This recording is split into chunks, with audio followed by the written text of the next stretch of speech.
من حوالي 10 أيام نزل الإعلان الرسمي للجزء الثاني من مسلسل أنج موتينج سيكشن إي جوهرة القسم إي بعنوان ذا دارك سايد. كان الانطباع الأولي عنه دراما رومانسية وشبابية بطابع غامض وحزين. يا ترى ايه ورا قصة الموسم الثاني وليه الأجواء قلبت من كوميدية شبابية رومانسية لغموض وانتقام وحزن؟ ازيكم عاملين ايه؟ يا رب تكونوا بخير. في فيديو النهاردة هنحلل إعلان الموسم الثاني عن جوهرة القسم ايه. بس قبل ما نبدأ ما تنسوش ان انتوا تعملوا لايك وتشتركوا في القناة وتعملوا شير للفيديو ده في كل حتة عشان كل الناس تفهم إعلان الجزء التاني او هو بيدل على ايه او بيوضح لنا ايه او ايه هي رسالته. الموسم التاني من جوهرة القسم ايه يا جماعة نزل الاعلان الاول ليه على قناة فيفا تي في اللي هي الشركة المنتجة للجزء الاول برضو، وكان بعنوان ذا دارك سايد. ظهر لنا في الفيديو مفاجآت كتيرة، زائد كمان ان في وجوه كتير قوي ظهرت في الاعلان، ده غير الاجواء الغامضة اللي كانت موجودة والصراعات اللي هتقلب الدنيا في الموسم التاني. في الفيديو ده هعمل لكم تحليل تفصيلي وهحاول ابسطه على قد ما اقدر عشان تفهموا الطابع بتاع الاعلان. هنتكلم عن التوقعات والاحداث، وكمان نربط الجزء الاول باللي المفروض يحصل في الجزء الثاني، وكمان ظهور شخصيات جديده هتغير مجرى الاحداث تماما، وصولا لان الموسم ده ازاي ممكن يغير كل الحاجات اللي احنا خمناها او ان احنا فكرنا فيها من الموسم الاول. مبدئيا الطابع الاولي عن الاعلان، الالوان غمقت فجاه. لو ملاحظين ان في الجزء الاول كان في طابع رومانسي وكوميدي والوان فاتحه والدنيا كانت وردي قوي، انما في الاعلان ده تحسوا ان الدنيا غمقت فجاه، ده غير طابع الحزن والانتقام اللي ظهر فجاه في الاعلان، ده غير ان احنا شفنا ان الماضي رجع يطارد الحاضر. خليني بقى اوضح لكم الاشارات دي بالظبط. اجواء الاعلان في العموم كانت باينه قوي انها فيها جانب مظلم او فيها جانب غامض، وهنا السؤال اللي احنا كلنا خمناه، وهو شبح الماضي بيطارد كل الاشخاص في المسلسل.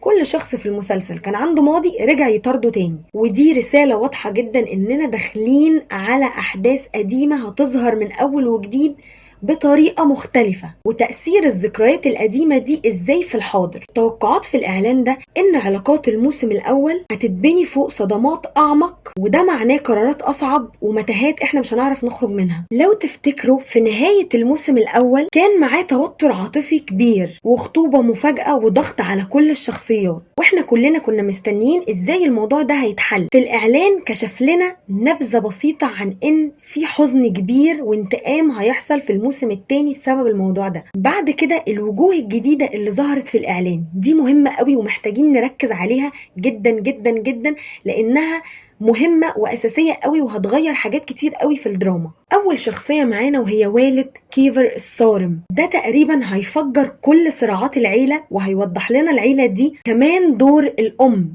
اللي قالت في الإعلان إن الانتقام مش هو الحل الوحيد، فمعنى كده إن في خبايا تانية أم هتقدر تظهرها لنا في الجزء التاني. شخصية ديلان أو ديلان الخطر الأكبر، ده المفروض خط خطر جدا بالنسبة لجي جي، فهنشوف ازاي هو هيظهر، واكيد طبعا هيحصل ما بينها وما بينه صراعات كتير قوي عشان تتحل العلاقة دي في الاخر. كمان شخصية جيسون اللي هو اخو رام، ده المفروض ان هو هيفتح لنا ابواب واسرار كتير عن الشلة. وعندنا الخصم الجديد اللي ضد يوري وكيفر اللي هو ساتو، ده برضو هيحصل منه اكيد حاجات كتير ضدهم هتوتر العلاقة وهتوتر احداث المسلسل. شخصية هاني بي دي وجودها حوالين كيفر هتخلي فيه عدم ثقة وغيرة كبيرة قوي. كمان خطيب والدة جي جي، ده هيبقى ليه دور كبير في الجزء التاني، وده اللي شفناه في الاعلان بتاع الجزء التاني. فكل الشخصيات دي بتثبت ان الجزء ده فعلا فعلا مهم، وان هو اتسمى ذا دارك سايد لهدف والفكره هنعرفها. اكيد هيبقى فيه تصعيد نفسي، مش بس هيبقى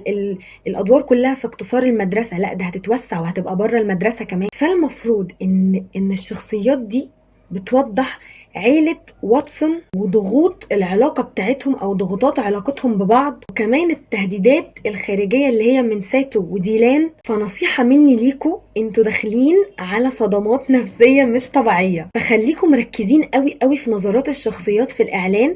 هتلاحظوا ان فعلا في مشاعر غريبة طالعه منهم وهم موضحين ده جدا جدا في الإعلان. كمان هتلاقوا ان في رسائل اتزرعت في الإعلان ان هي توصل لنا بطريقه غير مباشره، وللاسف هي فعلا وصلت لي.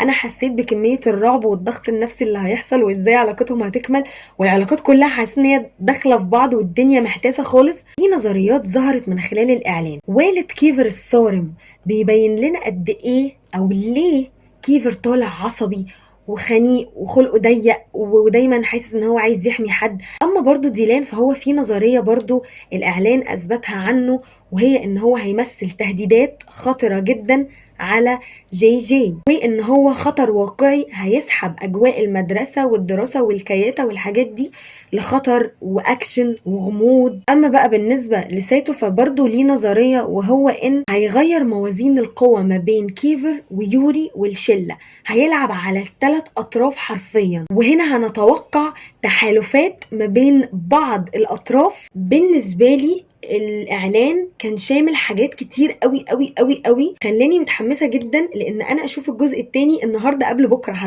حرفيا من ساعه ما شفت الاعلان وانا في مشاعر كتير قوي عماله يا ربي احلل يمين وشمال. انا مش عارفه الاقي الرابط العجيب ما بين الشخصيات الجديده والشخصيات القديمه بتاعت الجزء الاول، الا لما قعدت مسكت ورقه وقلم وبدات احلل، وده اللي خرجت بيه حرفيا. المفروض ان الاعلان الرسمي لميعاد نزول الجزء الثاني لجوهرة القسم اي هو 21 نوفمبر 2025. يا رب اكون بسطت لكم الامور شويه ووضحت لكم شويه عن اللي ممكن يحصل وعن الشخصيات الجديده اللي ظهرت. كمان في شخصيات انا ما اتكلمتش عنها لان انا لسه معرفش دي دورها ايه، فانا اتمنى ان هم يوضحوا لنا اكتر عن الشخصيات دي خلال الشهور اللي جايه لحد شهر 11 عشان نعرف ونفهم اكتر عن الاحداث اللي ممكن تيجي. في اخر بقى الفيديو بتاعنا انا عايزاكم تكتبوا لي اكتر شخصية جديدة او ظهرت في الاعلان شدتكم، وكمان تتوقعوا ان جي جي تختار الحب ولا الامان. لو عجبكم تحليلي البسيط للاعلان اعملوا لي لايك، كمان اشتركوا في القناه واكتبوا لي كومنتات تحت كتير عن قد ايه انتم متحمسين للجزء التاني وتوقعاتكم انتم كمان. انا عايزه اشوف توقعاتكم بقى بشكل اعمق، لان انا ممكن اكون اختصرت عشان وقت الفيديو، بس انا عايزه اسمع توقعاتكم انتم كمان. وعايزه اقول لكم او اقترح عليكم حاجه وانتم اكتبوا لي رايكم تحت في الكومنتات. لو انا عملت لكم زي سلسله تحليل او ريفيو او رد فعل عن كل حلقة هتنزل من الموسم الثاني، يعني مثلا لو الحلقة الأولى نزلت هطلع أعمل لكم عليها ريفيو أو تحليل ونقعد نحلل مع بعض الأحداث اللي هتحصل بعدين. فلو عجبتكم الفكرة دي اكتبوا لي برضو في الكومنتات تحت إن أنا أعملها. وبس كده، أشوفكم في فيديو جديد. باي باي.